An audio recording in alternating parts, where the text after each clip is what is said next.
Bismillahirrahmanirrahim. Assalamualaikum warahmatullahi wabarakatuh. Innal hamdalillah nahmaduhu wa nasta'inuhu wa nastaghfiruh wa na'udzu billahi min shururi anfusina wa min sayyiati a'malina. Man yahdihillahu fala mudhillalah wa man yudlil fala hadiyalah. Asyhadu an la ilaha illallah wahdahu la syarikalah wa asyhadu anna Muhammadan abduhu wa rasuluhu la nabiyya ba'da. Salawat dan salam semoga senantiasa tercurahkan kepada Nabi Muhammad sallallahu alaihi wasallam beserta para keluarga, para sahabat dan orang-orang yang istiqomah berjalan di bawah naungan sunnah beliau hingga hari kiamat kelak. Tapi para pemirsa Hasan TV dimanapun Anda berada, senang sekali kita ketemu lagi dalam kajian Islam ilmiah kita, yaitu dalam pembahasan kitab Fikih Tarbiyatul Abna, buah karya dari Syekh Mustafa Al-Adawi. Dan pada hari ini, pada kesempatan kali ini kita akan ditemani oleh Ustadz kita, yaitu Ustadz Nafi Zainuddin LC hafizahullahu ta'ala. Dan sebelum kita memulai pembahasan kita pada pagi hari ini, kembali lagi kami mengajak para pemirsa Hasan TV, bagi yang ingin bertanya bisa melalui telepon secara langsung atau berinteraktif secara langsung dengan nomor 0811-900-7912, ataupun bagi para pemirsa yang ingin bertanya melalui WhatsApp atau pesan singkat bisa melayangkan pertanyaannya di nomor 0811-900-7913. Dan kami harapkan pertanyaan-pertanyaan Anda bisa disesuaikan dengan pembahasan kita pada pagi hari ini. Dan insya Allah pertanyaan-pertanyaan Anda juga akan kami bacakan setelah Ustadz menuntaskan pembahasan pada pagi hari ini.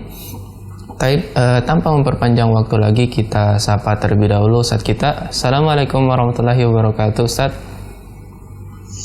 Assalamualaikum warahmatullahi wabarakatuh. Bagaimana kabar Ustadz? Keluarga Ustadz sehat? Alhamdulillah, barakallahu fikum. Nahmaduhu wa ta'ala wa nashkuruhu wa nas'aluhu al-'afwa wal 'afiyah. Baik Ustaz, semoga Allah memudahkan pertemuan kita pada pagi hari ini Ustaz. Tafadhol Ustaz, kami persilakan Ustaz untuk memulai pembahasan pada pagi hari ini. Tafadhol mashkuran. Nah. Assalamualaikum warahmatullahi wabarakatuh. Innal hamdalillah nahmaduhu wa nasta'inuhu wa nastaghfiruh wa na'udzu billahi min shururi anfusina wa sayyiati a'malina. May yahdihillahu fala mudhillalah wa may yudlilhu fala hadiyalah. Asyhadu an la ilaha illallah wahdahu la syarika lah wa asyhadu anna Muhammadan 'abduhu wa rasuluh. Yaqulu ta'ala ya ayyuhalladzina amanu taqullaha haqqa tuqatih wa la tamutunna illa wa antum muslimun.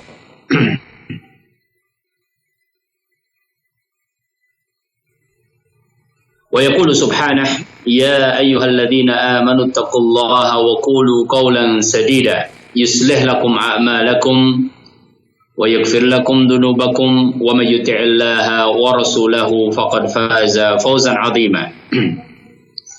Amma ba'du, fa inna asdaqal hadithi kitabullah wa khairal hadi hadi Muhammadin sallallahu alaihi wasallam wa syarrul umuri muhdatsatuha wa kullu muhdatsatin bid'ah wa kullu bid'atin dhalalah wa kullu dhalalatin finnar. Wa nusalli wa nusallim ala man la nabiyya ba'dah wa ala alihi wa ashabihi wa man tabi'a bihudah ila yaumin alqah. Pemirsa azani Allah wa iyyakum, kita senantiasa bersyukur kepada Allah Subhanahu wa ta'ala, memohon taufik darinya dan memohon selalu untuk bisa memanfaatkan waktu, memanfaatkan kesempatan, memanfaatkan usia untuk melakukan ketaatan dan kedekatan kepadanya. Dan Allah Subhanahu wa ta'ala zat yang maha rahman, zat yang maha rahim. Kita selalu memohon kepadanya, birahmatika ya Rabb nastaghits wa la takilna ila anfusina tarfata ain. Allahumma 'allimna bima yanfa'una wanfa'na bima 'allamtana wa zidna ilma. Pembahasan kita pada pagi hari ini berkaitan dengan nafkah terhadap anak-anak. Sebagian dari pembahasan tersebut kita sudah sampaikan pada kesempatan yang sebelumnya, dan kali ini kita akan bahas 9 nasihat berkaitan dengan nafkah kepada anak-anak. Allah Subhanahu wa ta'ala telah mengkaruniakan kepada kita anak-anak kita, dan bagi seorang guru Allah Subhanahu wa ta'ala telah mengamanatkan kepada mereka peserta didik. Amalan yang paling baik di antara amalan-amalan yang mendekatkan seseorang kepada Allah Subhanahu wa ta'ala adalah amaliyah tarbiyah wa ta'lim. Khususnya bagi kedua orang tua mempunyai keterkaitan dengan nafkah terhadap anak-anaknya. Allah Subhanahu wa ta'ala memberikan beberapa ketentuan di dalam masalah nafkah kepada anak-anak. Dan hal ini bisa kita ketahui berdasarkan informasi nas-nas yang ada di dalam Al-Quranul Karim dan di dalam sunnah-sunnah Nabi Sallallahu Alaihi Wasallam. Allah telah memberikan rezeki kepada kita, dan di antara rezeki itu ada hak anak yang menjadi kewajiban bagi orang tua untuk memberikan hak tersebut. Dan begitulah seterusnya. Allah Subhanahu wa ta'ala menjadikan orang tua menanggung nafkah untuk anak-anaknya. Kelak anak-anaknya akan menjadi orang tua yang menanggung nafkah untuk anak-anaknya kembali. Dan Allah Subhanahu wa ta'ala menjadikan itu adalah bagian dari hubungan orang tua dengan anak-anak. Keberadaan orang tua untuk anak dan anak untuk orang tua merupakan bagian dari amanah yang perlu seseorang untuk menjaganya. Nafkah juga bagian dari amanah yang kita harus berusaha untuk menunaikannya sebagaimana Allah Subhanahu wa ta'ala bebankan kepada kita. Namun di balik amanah itu sesungguhnya ada sedekah, ada pahala, ada balasan yang akan diterima oleh seseorang apabila ditunaikan dengan sebaik-baiknya. Dan begitulah Allah Subhanahu wa ta'ala mengatur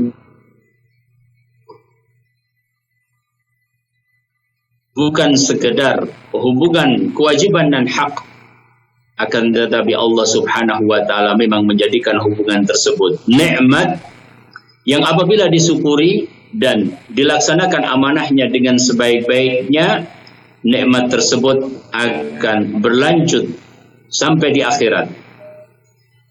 Namun kita juga perlu berhati-hati, sebab bisa jadi apa yang Allah Subhanahu wa ta'ala telah karuniakan kepada kita berupa harta, berupa anak-anak, juga menjadi fitnah, menjadi ujian buat kita, yang ujian tersebut sesungguhnya bukanlah ujian yang mudah. Oleh karenanya pada pagi hari ini kita ingin membahas 9 nasihat berkaitan dengan nafkah kepada anak-anak. Kita berharap Allah Subhanahu wa ta'ala memberikan taufik kepada kita untuk memahami dan kemudian mengamalkannya, dan kita berharap ridha dari Allah Subhanahu wa ta'ala.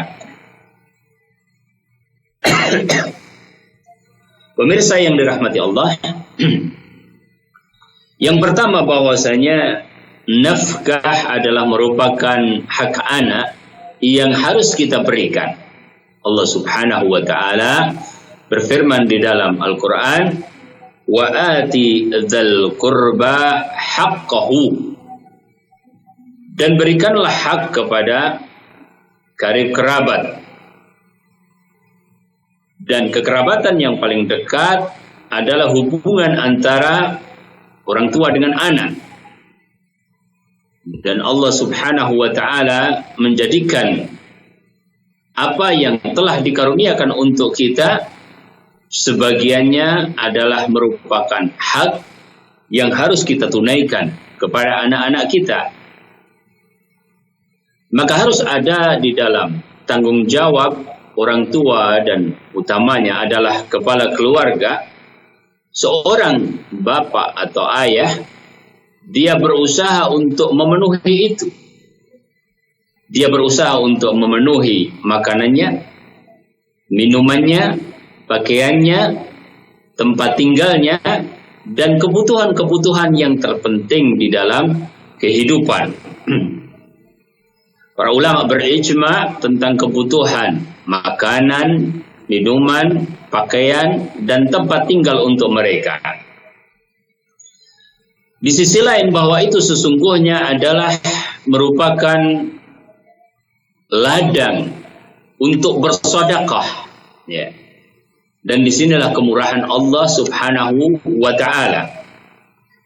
Di dalam sebuah hadis, Rasulullah sallallahu alaihi wasallam menyebutkan akan hakikat hal ini. Beliau bersabda, "Ma ad'amta nafsaka fahuwa laka sadaqatun, wa ma ad'amta waladaka fahuwa laka sadaqatun, wa ma ad'amta zawjaka fahuwa laka sadaqatun, wa ma ad'amta khadimaka fahuwa laka sadaqah." Hadis ini diriwayatkan oleh Imam Ahmad dengan sanad yang sahih dalam ta'liq Asy-Syaikh Mustafa hafizahullah ta'ala. Kata Nabi sallallahu alaihi wasallam, sesuatu yang engkau berikan berupa makanan untuk dirimu sendiri adalah sedekah. Untuk anakmu adalah sedekah. Untuk istrimu adalah sedekah. Untuk pembantumu adalah sedekah. Jadi Allah Subhanahu wa ta'ala menjadikan semua itu adalah bagian dari sedekah seseorang. Dia wajib melakukannya bagi orang-orang yang berada di dalam tanggungannya, seperti istri dan anak. Dalam konteks kajian kita hari ini adalah anak-anaknya. Tapi Allah Subhanahu wa ta'ala memberikan pahala yang begitu besar, ya. Dengan sebab ia bekerja, dengan sebab ia mencari nafkah, dengan sebab ia memperhatikan kebutuhan yang asasi berupa makan, minum, pakaian, dan tempat tinggal. Ternyata Allah Subhanahu wa ta'ala menjadikannya sebagai sedekah yang kelak dia akan petik hasilnya, bahkan di saat dia masih berada di dunia.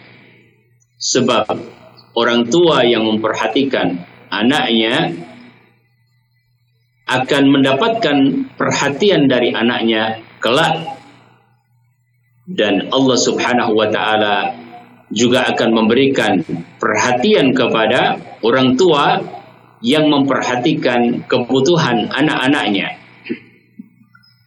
Kemudian yang kedua, pemirsa yang dirahmati Allah Subhanahu wa ta'ala,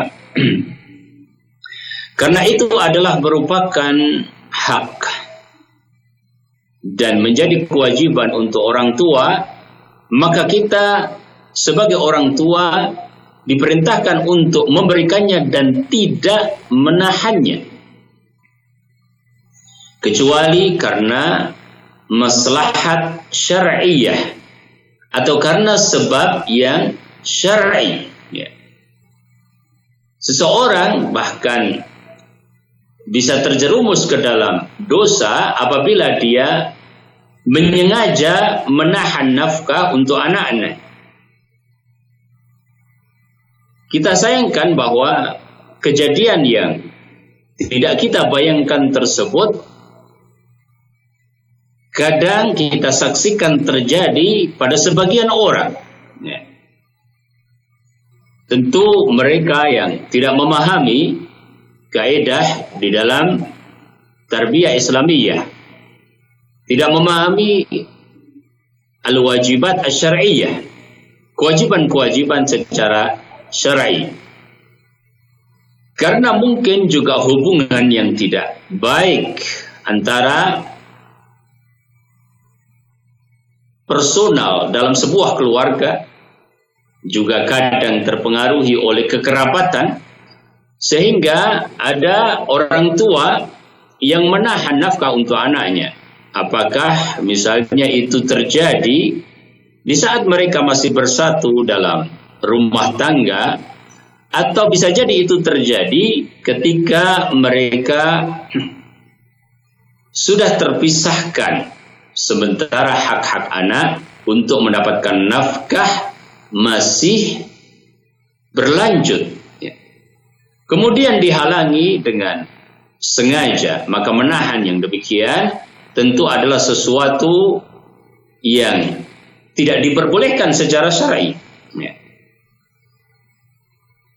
Menahan karena maslahat syar'iyyah, karena sebab yang syar'i, misalnya ada pembahasan masalah as-safah di dalam syariat, yaitu anak yang sesungguhnya mempunyai hak harta atau dia memiliki kekayaan, namun karena masih safah, masih belum bisa bertasarruf menggunakan hartanya dengan baik, ya, maka kemudian ditahan.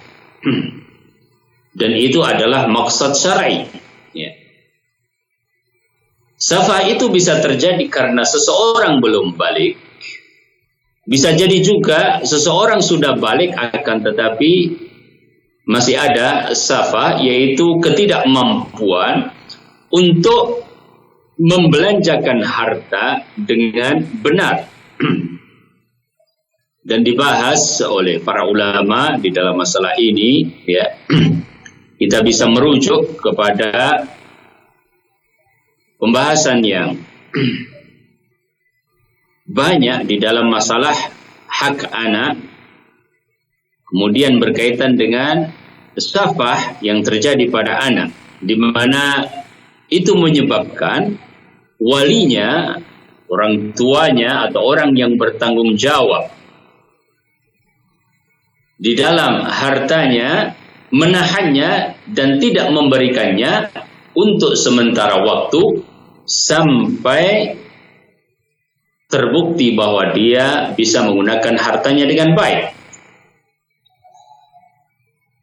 Kita juga sayangkan dan itu juga bagian dari keprihatinan terhadap fenomena sebagian orang yang barangkali kaya, diberikan kelebihan harta, namun dia tidak memperhatikan sisi ini, sehingga anak-anaknya yang relatif belum balik atau balik akan tetapi ada safah, menghambur-hamburkan hartanya, menghambur-hamburkan apa yang sesungguhnya merupakan amanah dari Allah Subhanahu wa taala pada perkara-perkara yang sangat tidak bermanfaat atau bahkan cenderung merusak dirinya, merusak akhlaknya, bahkan merusak agamanya. Itu terjadi mungkin pada sebagian orang yang belum memahami benar tentang bagaimana sesungguhnya memberikan kepada mereka hak tersebut, ya, bahwa ada tujuan-tujuan yang secara syar'i harus dijaga. Maka tidak boleh apabila kita memberikan terlalu banyak misalnya, sementara dia belum pandai untuk membelanjakan hartanya, dia malah terlihat kemudian sebagai anak yang tinggi diri di hadapan teman-temannya, yang kemudian tampil sebagai anak yang punya segalanya, dan pada akhirnya sifat-sifat yang tidak baik, tinggi diri, bisa jadi waliyadzubillah merendahkan orang, timbul karena kesalahan orang tuanya di dalam memberikan haknya dalam hal kepemilikan hartanya.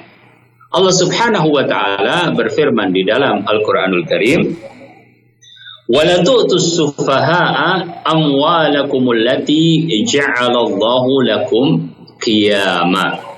Dan janganlah engkau berikan harta-harta kalian yang Allah jadikan sebagai penopang hidup kalian kepada mereka yang masih sufaha, yang masih safi, belum mampu untuk membelanjakan hartanya dengan baik dan benar. Maka di antara kaidah yang Allah Subhanahu wa taala juga sebutkan di dalam Al-Qur'an, wala taj'al yadaka maglulatan ila unukika wala tabsudha kullal basti fata'uda malumam mahsura. Jangan jadikan tanganmu terbelenggu pada lehermu, sebuah ungkapan tentang menahan karena kikir, tetapi jangan pula diberikan seluas-luasnya, dibelanjakan seluas-luasnya, maka engkau akan menjadi, atau perbuatan tersebut ya, dengan dirimu, dengan sebab tidak memperhatikan masalah menahan atau memberi dengan baik dan benar, maka menjadi orang yang tercela, malumah mahsura. Maka dalam hal ini seseorang harus melihat ya, sisi untuk tidak menahan, tetapi menahannya untuk maslahat yang syar'i, maslahat yang rajihah, maslahat yang memang kaitannya dengan juga tarbiyah kepada anak-anak. Kemudian yang ketiga, pemirsa yang dirahmati Allah, bahwa di antara konsekuensi itu pada saat usia balik ya, pada saat seseorang sudah semestinya mempunyai rushd, yaitu kedewasaan, ya, orang tua melakukan pengujian semacam itu, ya, bisa seorang dikasih amanah, diberi uang, dikasih pengertian, dikasih nasihat, ya. Ini uang jumlahnya demikian, belikan ini, belikan itu. Ini uang Abi kasih untukmu, sebagian buat jajan, sebagian buat ditabung, sebagian untuk keperluan sekolah. Hal-hal yang bisa dilakukan oleh orang tua.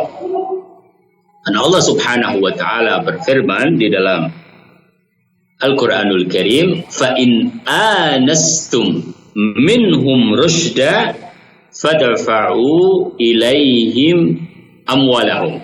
Ya.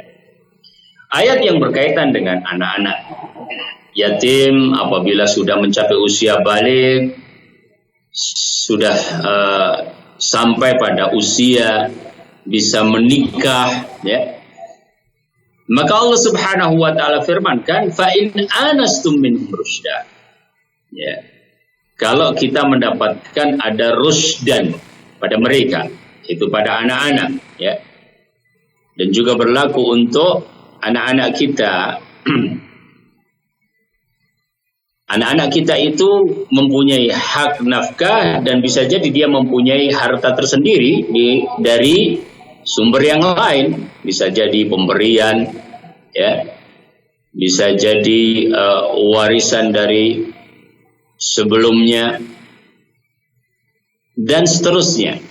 Fa in anastum minhum rusyda fadfa'u ilaihim amwalahum.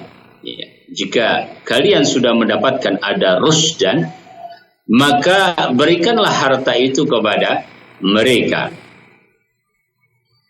Dan kata ar-rusydu itu adalah lawan dari kata as-safah. Rasyid lawan dari kata as-safih. Berarti dia sudah tahu di dalam membelanjakan harta mana yang bermanfaat, mana yang tidak bermanfaat.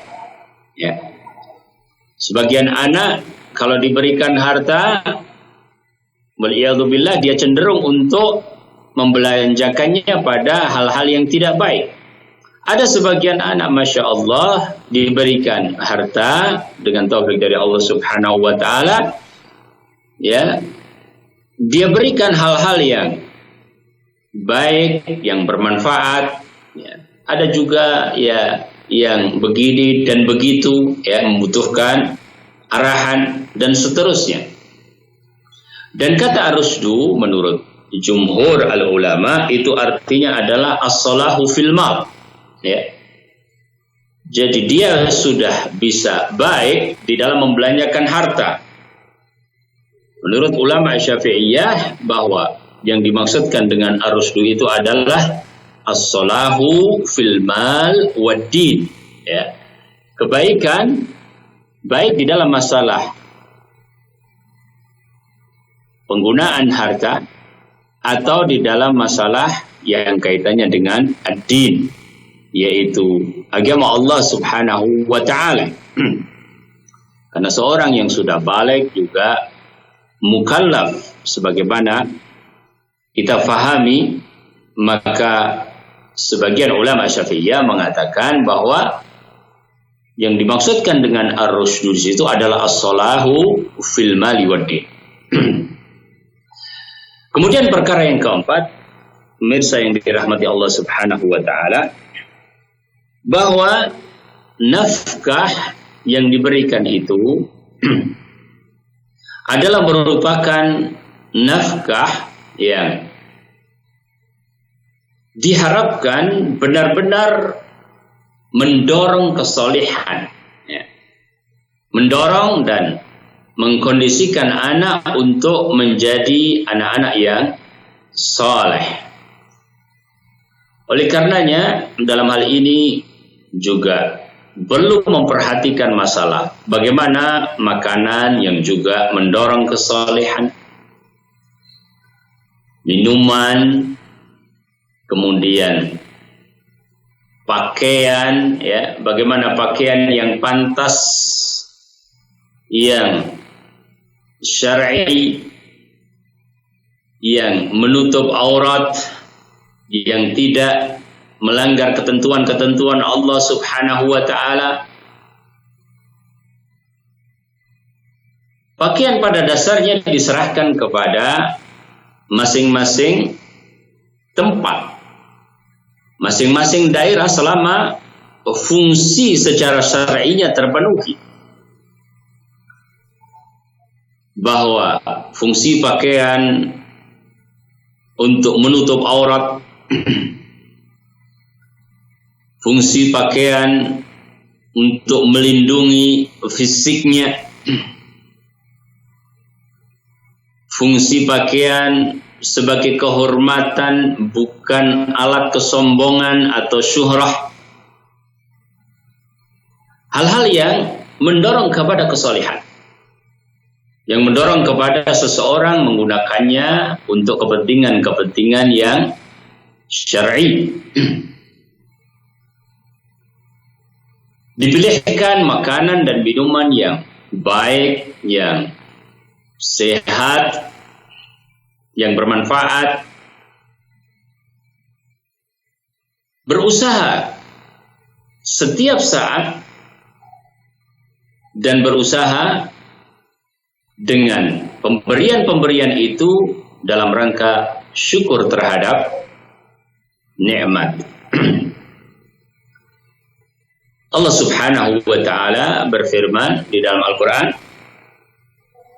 innama amwalukum wa auladukum fitnah. Sesungguhnya harta kalian dan anak-anak kalian adalah cobaan. Ya ayyuhalladzina amanu la tulhikum amwalukum wala auladukum an dzikrillah. Wahai orang-orang yang beriman, janganlah harta-harta kalian, anak-anak kalian melalaikan kalian dari zikir kepada Allah Subhanahu wa ta'ala. Berarti kita diminta untuk mengupayakan agar nafkah itu adalah nafkah yang menjadikan kita berhasil dalam ujian yang Allah Subhanahu wa ta'ala berikan kepada kita. Dan nafkah yang kita upayakan itu adalah nafkah yang mendorong kepada zikir kepada Allah Subhanahu wa ta'ala, yang mendorong kepada ketaatan kepada Allah Subhanahu wa ta'ala. Ya. Itu semuanya adalah wasilah-wasilah, perangkat-perangkat yang hakikatnya kita menggunakannya dalam ibadah kepada Allah Subhanahu wa ta'ala. Dan ada kesesuaian dengan makna sedekah tadi, ya, bahwa hal-hal yang seperti itu menjadikan nilai sedekah yang bermanfaat lebih banyak, yang lebih besar pahalanya, karena nafkah itu adalah nafkah yang pada akhirnya, ya, benar-benar memberikan fungsi yang sebaik-baiknya dalam rangka zikir kepada Allah, dalam rangka mengingat Allah Subhanahu wa ta'ala. Kemudian yang berikutnya, yang kelima, pemirsa, azani Allah wa iyyakum, nafkah yang diberikan kepada anak-anak adalah nafkah yang sifatnya memenuhi kewajiban dan memberikan nilai untuk mencegah mereka dari kemaksiatan. Kita faham bahwa Allah Subhanahu wa ta'ala mempunyai ketentuan tadi di dalam masalah makanan, minuman, pakaian yang halal, yang thayyib, yang memberikan nilai syar'i, ya. Dan di dalam Al-Quran disebutkan wala tubadzir tabdzira, innal mubadzirina kanu ikhwana syayatin wa kana syaitanu li rabbih kafura. Dan janganlah kalian berbuat tabdzir, wala tubadzir tabdzira. Sesungguhnya orang-orang yang berbuat tabdzir, innal mubadzirina kanu ikhwana syayatin, mereka itu adalah teman-teman syaitan. Wa kana syaitanu li rabbih kafura. Dan adalah syaitan itu kufur terhadap Rabbnya, kufur kepada Allah Subhanahu wa ta'ala. Tabdzir kufur nikmat, membelanjakan harta untuk sesuatu yang wal'iyadu billah maksiat atau paling tidak bermanfaat, Kita khawatir termasuk perkara-perkara yang idha'atul mal, yaitu menyia-nyiakan harta. Sedangkan kita menginginkan dan mengharap kepada Allah Subhanahu wa ta'ala agar Allah berikan barakah terhadap harta kita. Demikian pula harta yang diberikan untuk menafkahi anak-anak. Allah berikan barakah. Allah Subhanahu wa ta'ala akan menambah nikmat tersebut manakala kita bisa mensyukurinya. Namun bila harta itu wal'iyadu billah ya diberikan berupa makanan, minuman, sandang, papan, tetapi justru mengarah kepada kemaksiatan-kemaksiatan, tidak menjadi sedekah yang bermanfaat, tetapi menjadi jalan maksiat. Tidak menjadi alat kedekatan kepada Allah, justru menjadi wasilah untuk menjauh dari Allah Subhanahu wa ta'ala. Mayoritas orang tua sadar benar kepentingan anak-anaknya, dan semua orang tua pada dasarnya sayang kepada anak-anaknya. Ada perhatian di dalam masalah nafkah ini, tetapi banyak di antara mereka yang sekedar memenuhi arti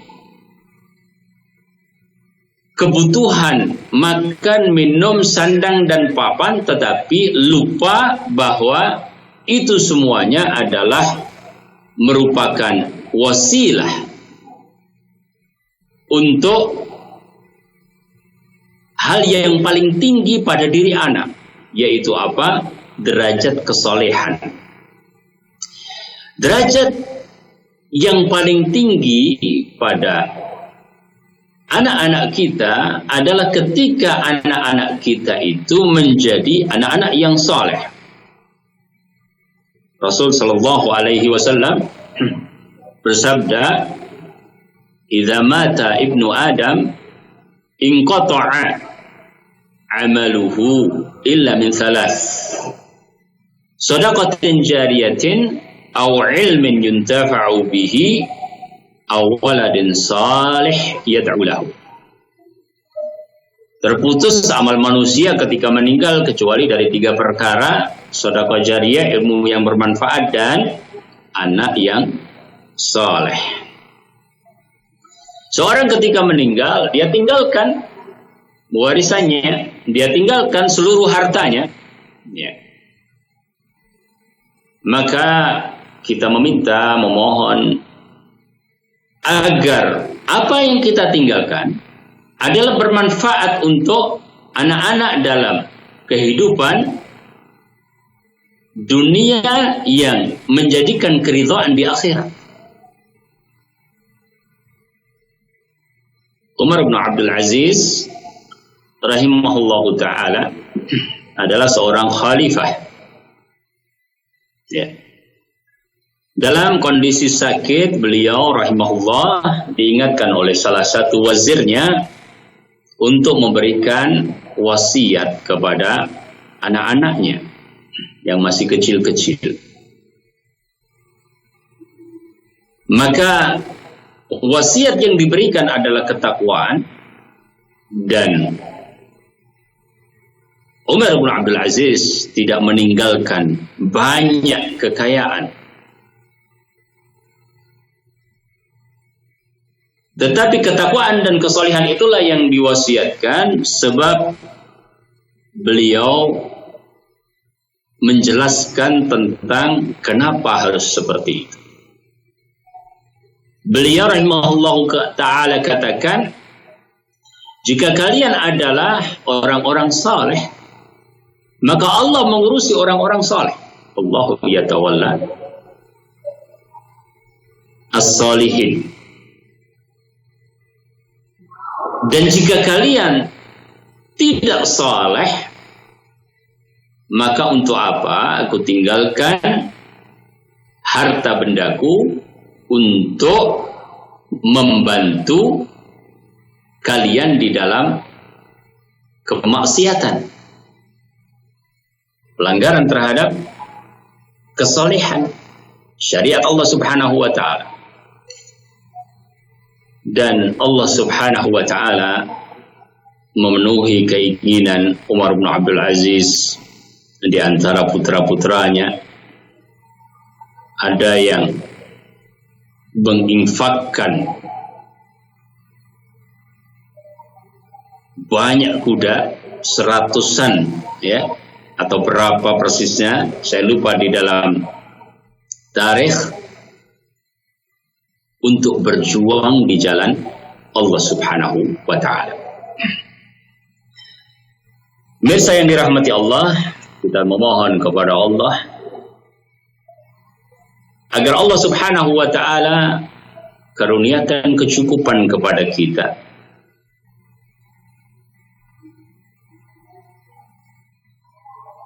Allah Subhanahu wa taala mengajarkan doa di pagi hari.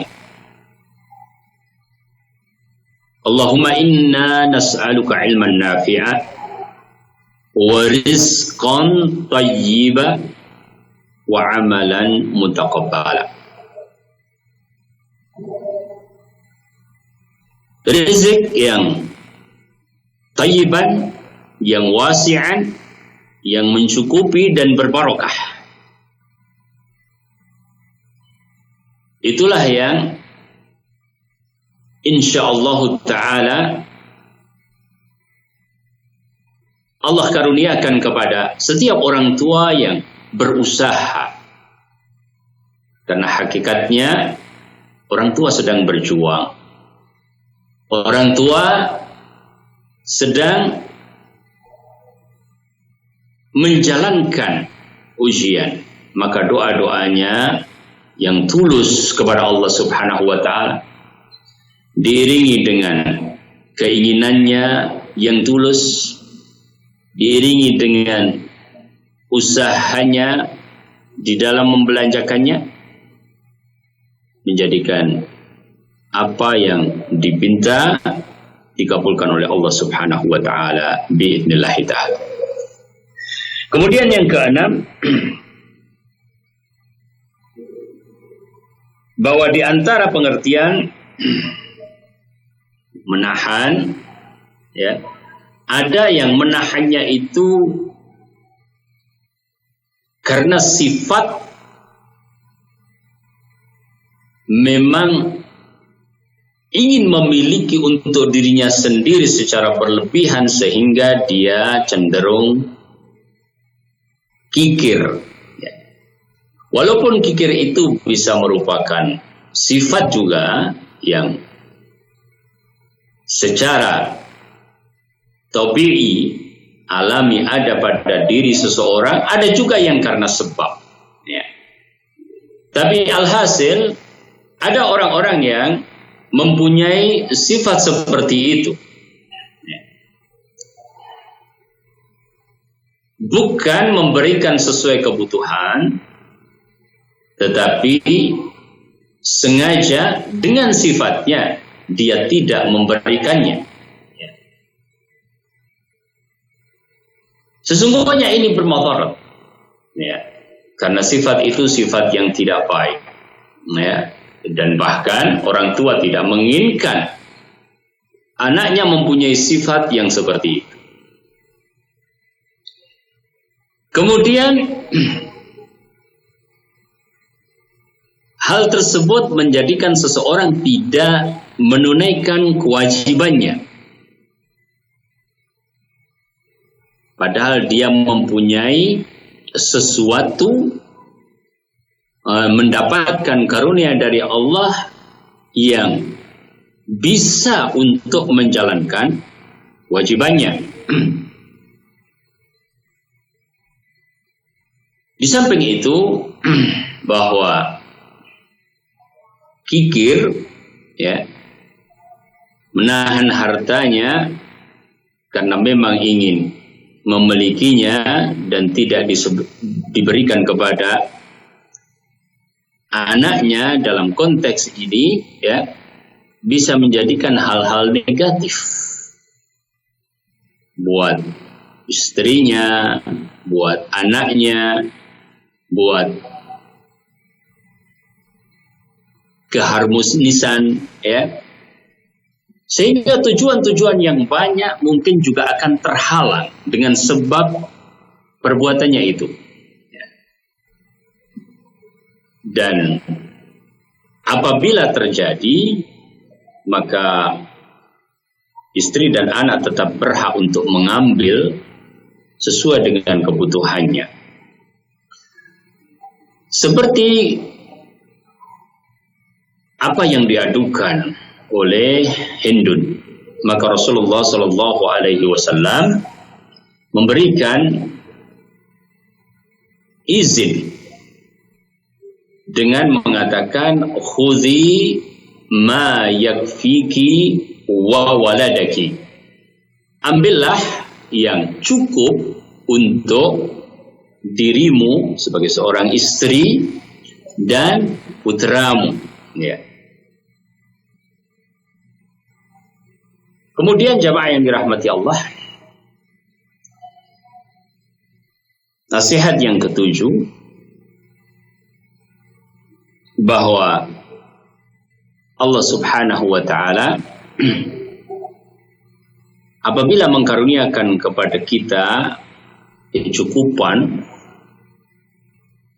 maka meninggalkan anak-anak dalam keadaan kecukupan itu lebih baik daripada meninggalkan anak-anak dalam keadaan fakir.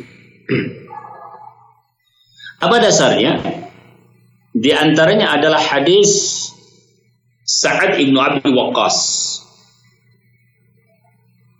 radhiyallahu ta'ala anhu, yang mempunyai hanya seorang putri dan meminta izin kepada Rasulullah sallallahu alaihi wasallam agar hartanya ini disedekahkan semuanya. Ya. Tapi Rasul sallallahu alaihi wasallam menolak, sampai pun separuh menolak. Sampai Rasul sallallahu alaihi wasallam ya, ketika ditanya oleh beliau wasulus sepertiga, Nabi sallallahu alaihi wasallam mengiyakan dan mengatakan wasulus sepertiga, wasulusu asulus wasulusu katsir atau kabir, dan sepertiga itu banyak. Kemudian kata Nabi sallallahu alaihi wasallam, innaka intazara warasataka innaka intazara warasataka aghniya khairun min antazarahum alatan yatakaffafuna an-nas. Jika engkau tinggalkan keluargamu dalam keadaan cukup, maka itu lebih baik daripada engkau tinggalkan mereka ahli warismu dalam keadaan miskin, meminta-minta manusia. Hadis ini diriwayatkan oleh Imam Bukhari dan Imam Muslim.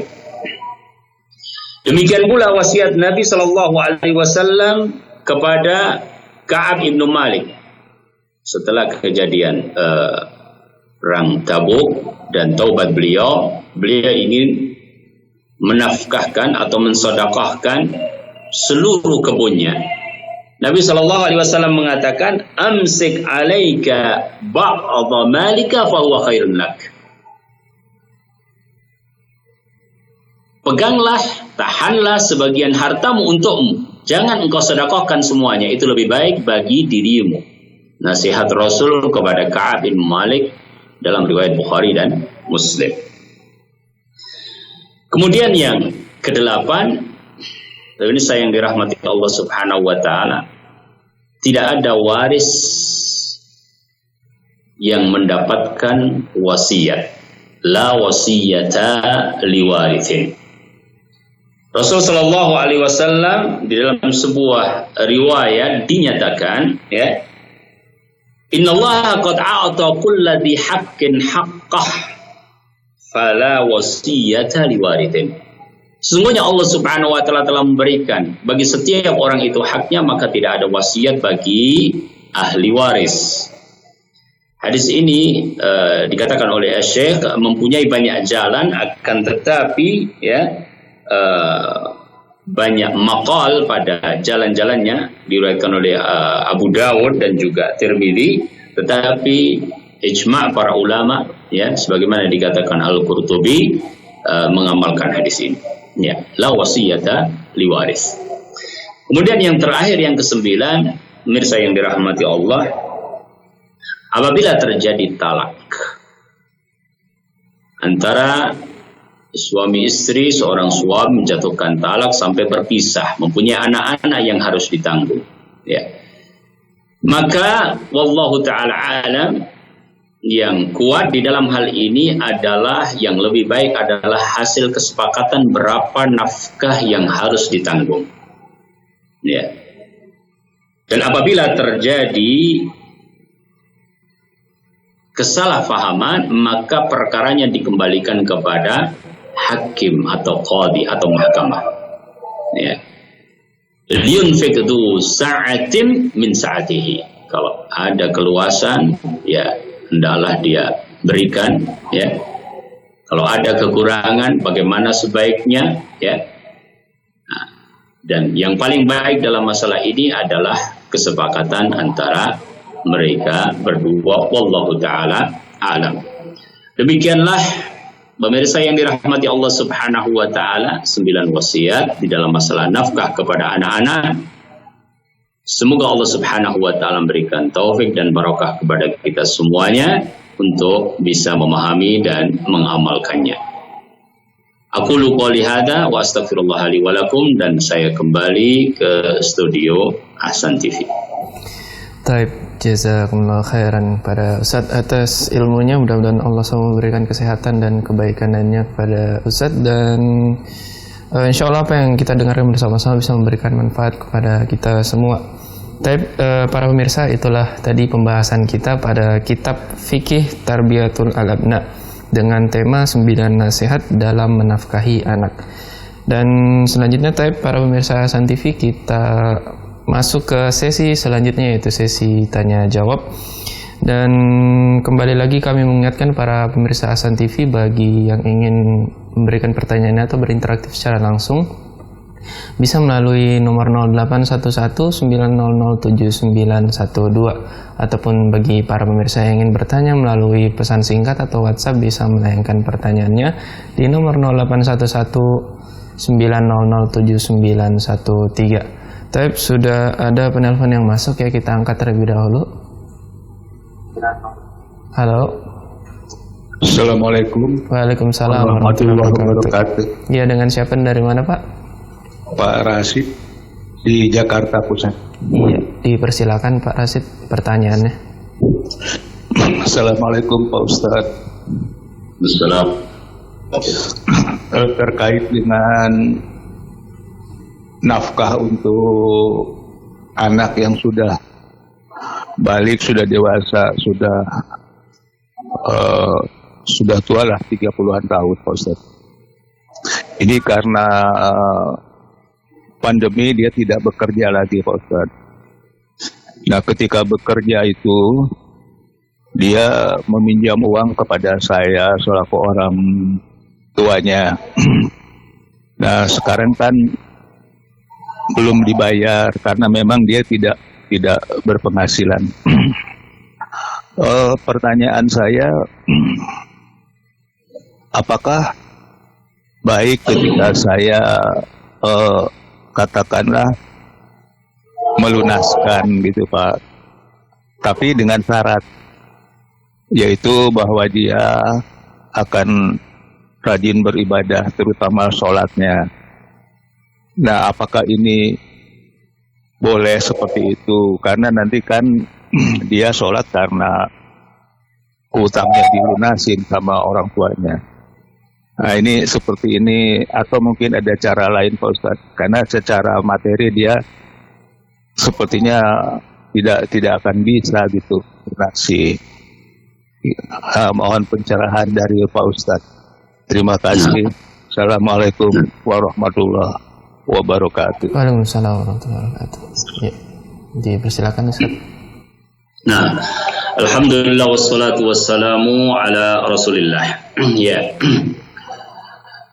Orang tua dan anak itu saling menanggung tatkala masing-masing sudah mampu untuk mencari nafkah, ya. Jadi para ulama menyepakati bahwa anak-anak itu menjadi tanggungan orang tua ketika mereka belum bisa mencari nafkah dan terlebih dalam kondisi fakir, ya. Tetapi di waktu-waktu tertentu orang tua yang akan ditanggung oleh anak, ya. Misalnya anak-anak sudah mapan dan sudah bisa berpenghasilan, ya. Kemudian orang tua tidak bisa berpenghasilan karena usianya dan sebagainya, ya. Nabi SAW mengatakan anta wa maluka li abika, kamu dan hartamu adalah milik bapamu. Artinya ada tanggungan dari anak kepada orang tua. Dalam konteks pertanyaan tadi, bahwa kondisi sekarang anak itu fakir, ya. Ya, fakir bisa dikatakan demikian, ya, karena tidak ada penghasilan, ya, kemudian berhutang dan seterusnya, ya. Nah, posisi ini wallahu taala alam, apakah kemudian juga wajib bagi orang tua untuk memberikannya? Kalau dilihat bahwa sebenarnya masih mampu untuk takasub, untuk mencari nafkah, tetapi mungkin kondisi sekarang yang sedang dalam keadaan susah untuk mendapatkan, tapi dia punya kemampuan untuk mencari nafkah, ya. Nah, berarti tidak wajib kalau masih mampu, ya, untuk mencari nafkah. Hanya saja mungkin saat-saat ini katakanlah misalnya dagang, ya, berarti dagangnya lagi sepi dan seterusnya, ya. Sangat baik bagi orang tua untuk kemudian memberikan itu, ya, dan mengikhlaskan itu benar-benar, ya. Dan karena dia adalah anak yang 30 tahun sudah cukup rasyid mestinya, ya, sudah cukup dewasa, sudah cukup faham, ya, dalam masalah ini, maka tidak apa bagi orang tua, ya, mempunyai keinginan agar pelunasan hutangnya itu juga memperbaiki akhlaknya. Tetapi mungkin wallahu taala alam memakai ukuran-ukuran yang mudah untuk diukur, ya. Jadi kalau ukurannya itu susah, ya, wallahu taala alam bagaimana syarat itu bisa terpenuhi, ya. Jadi kalau ukurannya yang mudah, maka itu lebih baik untuk dipenuhi, ya. Sebagai contoh, misalnya bahwa khatamkan Al-Quran kamu, saya akan jadikan itu lunas, misalnya. Jadi mudah untuk mengukurnya, ya. Tapi lebih dari itu adalah kebaikan dari orang tua. Wallahu ta'ala alam. Taib, jazakumullah khairan atas jawabannya Ustaz, mudah-mudahan bisa bermanfaat bagi penanya Ustaz. Taib, pertanyaan selanjutnya yaitu pertanyaan terakhir pada pertemuan pada kali ini Ustaz. Assalamualaikum Ustaz, apakah seorang janda boleh mengambil sebagian dari nafkah anak yang diberikan oleh mantan suami sebagai upah mengurus anak tanpa sepengetahuan mantan suaminya? Dari Ummu Abdullah di Jakarta Ustaz. Nah, alhamdulillah wassalatu wassalamu ala Rasulillah, ya. Sebenarnya ujrah radha'ah dan ujrah hadanah itu memang diminta langsung kepada suami, ya, diminta langsung kepada suami, ya. Adapun mengambil dari anak, saya melihatnya wallahu taala alam itu adalah hak anak, ya. Sehingga apabila kita kembalikan kepada hadis tadi, apakah itu sama, ya, uti ma yakfiki wa waladiki laki, ya. Saya tidak tahu apakah bisa kita samakan dengan hal tersebut. Tetapi hak itu dia bisa minta kepada suami, ya. Dia bisa hak irda dan hak hadanah itu bisa minta kepada suami, ya. Tapi apakah bisa kita samakan kasusnya dengan itu tanpa pengetahuan suami, ya? Ada sesuatu yang saya masih tidak bisa melihat sama persis, karena hak itu bisa jadi sepenuhnya sudah disepakati misalnya bahwa itu adalah hak anak, ya. Maka tentu itu adalah hak murni anak. Wallahu ta'ala alam, semoga Allah subhanahu wa ta'ala memberikan jalan keluar, dan tidak mengapa seandainya ukhti menjelaskan itu dan menyampaikan itu kepada mantan suami, ya. Ya, tentu ini adalah merupakan sesuatu yang karena dibenarkan secara syar'i, maka tidak perlu untuk mempunyai rasa minder atau rasa seperti apa, malu katakanlah untuk mengungkapkan hal itu, karena Allah subhanahu wa ta'ala menjadikan bahwa hak irda ataupun hak hadanah itu adalah bagian dari yang bisa diminta dari mantan suami. Wallahu ta'ala alam. Taib, jazakumullah khairan Ustaz atas jawaban-jawaban yang sudah diberikan kepada kita semua tadi. Sudah dilayangkan ke kita, dan itulah tadi pertanyaan terakhir dari pertemuan kita. Terakhir Ustaz, mungkin sebelum kita menutup ada ikhtitam dari Ustaz. Kita yang subhanahu wa ta'ala, ya, betapa Islam sudah memberikan kepada kita rambu-rambu yang berupa aturan-aturan yang wajib bagi kita untuk kita pelajari kembali, untuk kita pahami kembali, sehingga di dalam rangka kita menjalankan kewajiban, di dalam rangka kita memenuhi hak, di dalam rangka kita menjalani, ya, hidup bersama anak-anak kita, mendapatkan ridha dan pahala dari Allah subhanahu wa ta'ala. Demikianlah yang kami sampaikan. Aqulu qouli hadza subhanakallahumma bihamdik asyhadu an la ilaha illa anta astaghfiruka wa atubu ilaik. Wassalamualaikum warahmatullahi wabarakatuh.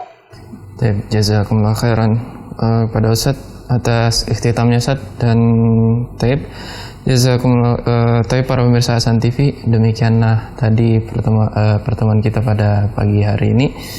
Dan jazakumullah khairan juga kepada para pemirsa Hasan TV yang sudah menyaksikan program-program Hasan TV, khususnya pada pagi hari ini. Dan bagi para pemirsa yang belum sempat menyaksikan program-program Hasan TV, bisa menyaksikan di media-media sosial lainnya seperti YouTube, Facebook, dan lain-lain setelah proses editing tentunya. Dan terakhir, kami selaku kru yang bertugas mohon maaf apabila ada kesalahan, dan kita tutup pertemuan kita pada pagi hari ini dengan doa kifaratul majelis.